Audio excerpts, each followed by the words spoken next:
This is the speaking test for the International English Language Testing System. The candidate is Karishma September. Candidate number is 012999 and the examiner is Muhammad Maruf Firoz. Number 454687. Good afternoon. My name is.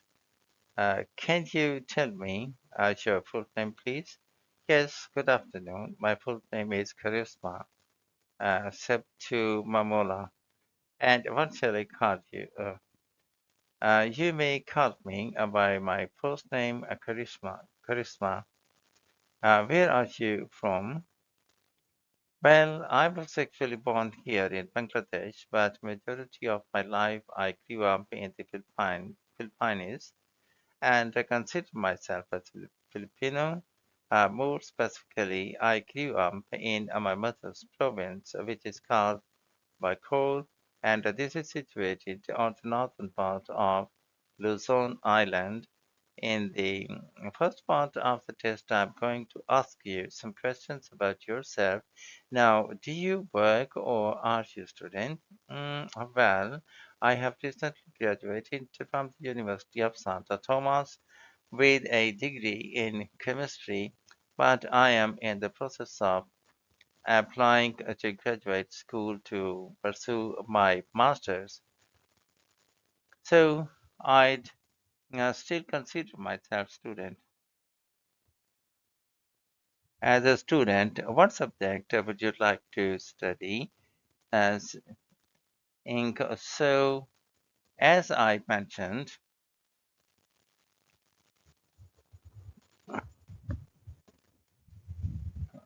where I was as I mentioned before, I took a bachelor's in chemistry, and so for my further studies, I would take a master's in chemistry in order to further broaden my work experience. So why do you choose chemistry in master's? When I was in high school, I was contemplating what I wanted to study in the field of science, and I know Bangladesh, and they really focus on either being a doctor and engineer, and I knew I couldn't fit in any one of those pictures. So instead, I tried to focus on what I enjoyed, which was cosmetics and chemistry. So I kind of combined both of that love and chose to pursue a degree in chemistry. And so I could be a cosmetic engineer, cosmetic chemist. And do you think you will make friends with the people from your course in the future?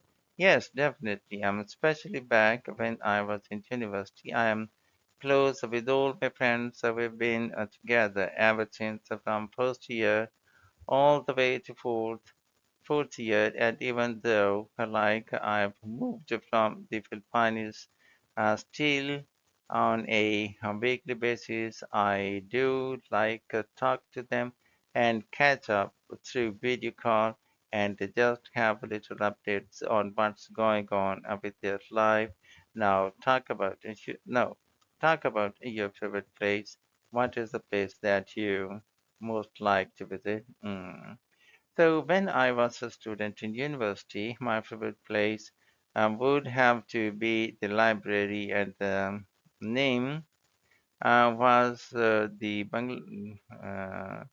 Benavides Library, which is named after one of our founding pope and had established our that university. And I usually go there very often just because I want to catch up on my studies or take a quick nap in between my classes. Is it easy to travel there? Oh, yeah.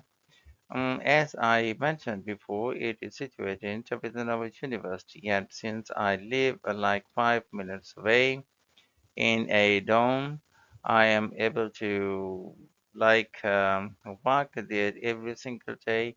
Is it a popular place for others to visit?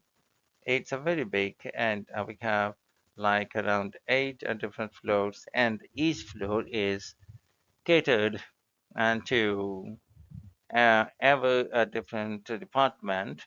Any student from any course within our university is able to come visit there and have access to many resources. Let's talk about your daily routine. Tell me about a typical weekday for you. My weekdays are usually very hectic. I usually wake up 5:30 a.m. To prepare for my 7 a.m. classes in the morning. I usually take a quick shower, wear my uniform, and review my study notes in order to prepare for my classes. And then my classes usually end around 7 p.m. So I used to study for like 12 hours a day. And then after I return back into my home, I take a quick nap, eat my dinner, afterwards study more, and then I go to bed by 12 a.m. Do you work or study better in the morning or in the afternoon? I would say neither. I don't really have time to study in the morning or afternoon because usually I have either classes or I am busy doing other projects, but I would consider myself as a night owl, so I tend to study more better at night since it is a lot more peaceful and quiet, and I'm able to fully be devoted with my studies. What would you like to change about your daily routine? Since I don't really have a lot of time in the morning, I guess if I could implement one change, it would be to include a proper breakfast because, as I have mentioned, my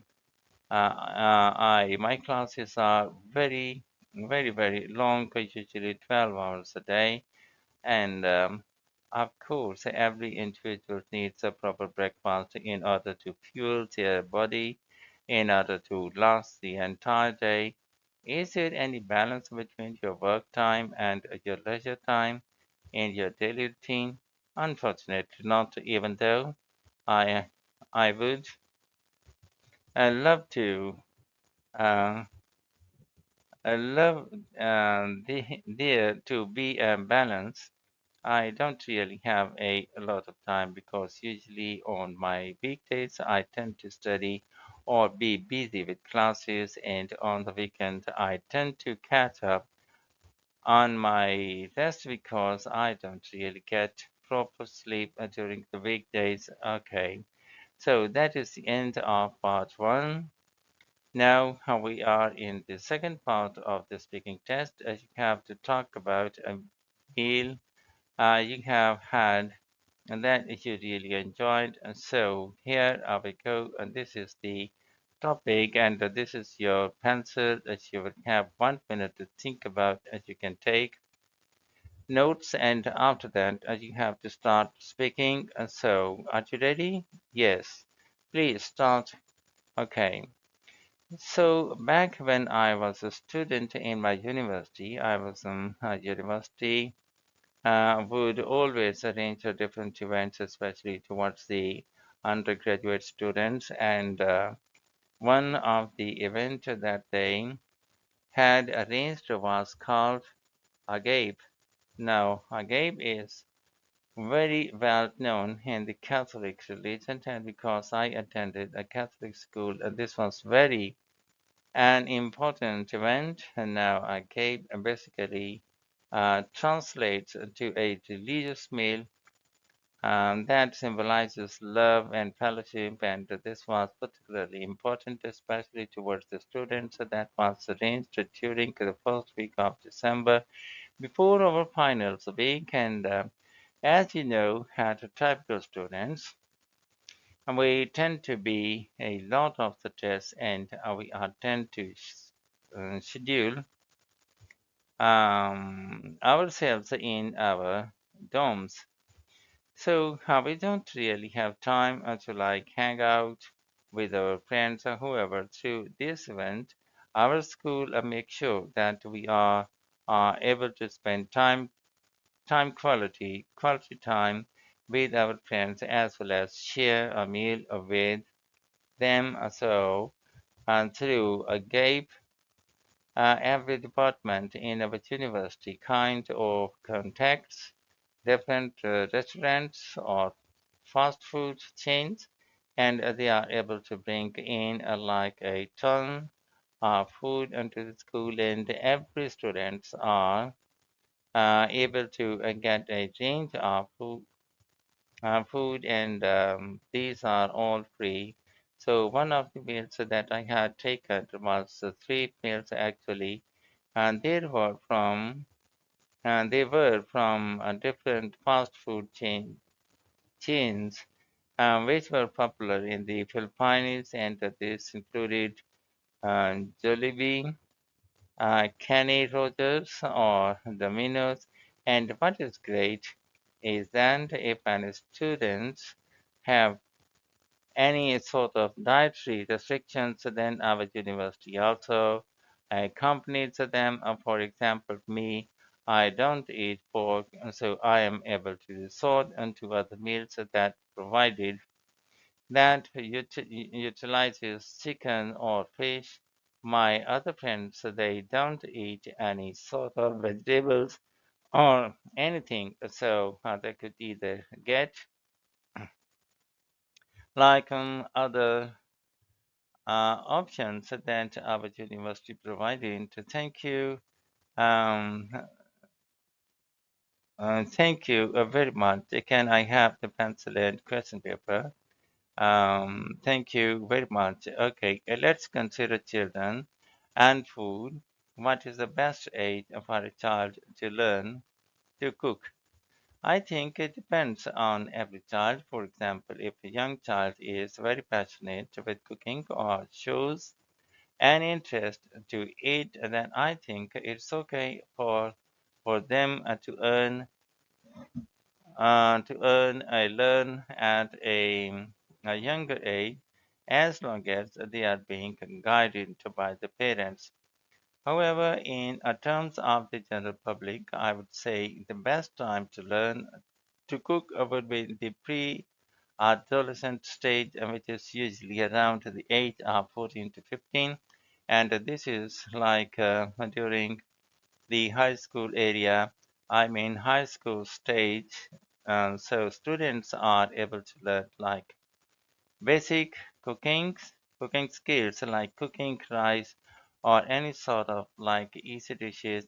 So by the time they turn 18 or when they go off to university or college, they are able to prepare a simple meal for themselves, whose responsibility is it to show view, whose responsibility is it, and in your view, to teach children to eat healthy?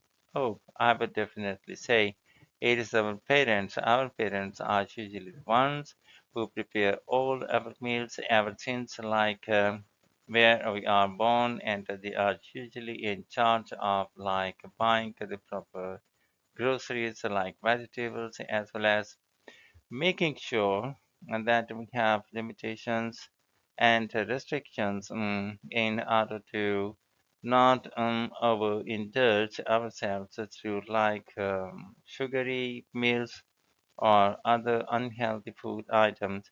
Do you think children will age more healthy in the future? I think it depends again on every child and how they are brought up. If parents are making sure that they are being influenced in the proper direction by incorporating a lot of healthy meals, then of course the child will reiterate that into their future life.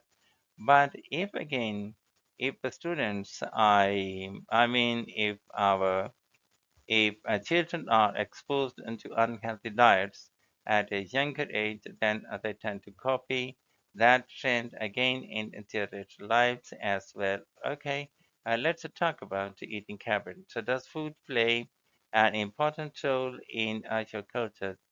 Definitely. I think the best way to showcase one culture is through food. Everyone loves to eat, of course. So, for example, in the Philippines, we have so many different provinces. I think it was approximately 7,000 provinces, and each province has their own specialty dishes. So, through these are different specialty dishes that you are able to really understand the different types of vegetation as well as the ingredients that are popular within each province and be able to enjoy those meals as an individual would you say? People in the country have a healthy diet these days, or did people eat more healthily in the past? I can say that both the past and the present day, so there is a tendency to be both unhealthy and healthy. For example, in the past, we don't really have transportation available, so people are only restricted to what's available on their land, and that this can only be resorted to a simple ingredients like whatever vegetables are available in the area. But nowadays, since everything is globalized, we tend to have a lot more access to different cultures and different cuisines from all around the world, so like Indian food or different Asian food. And so at the end of the day, I think it is the individual themselves that decide whether they want to be healthy or unhealthy. Do you think it is important for our family to sit together to eat a meal in the evening? Yes, definitely, if you have the opportunity to do so. I know a lot of the times we tend to be preoccupied with our daily lives, and if we can, at the end of the day, especially in the evening, if we just put our phone away and just sit down face to face and communicate, it's a great way and to just keep everyone up to date with whatever is going in our daily lives. So thank you very much. And that is the end of the speaking test. Thank you.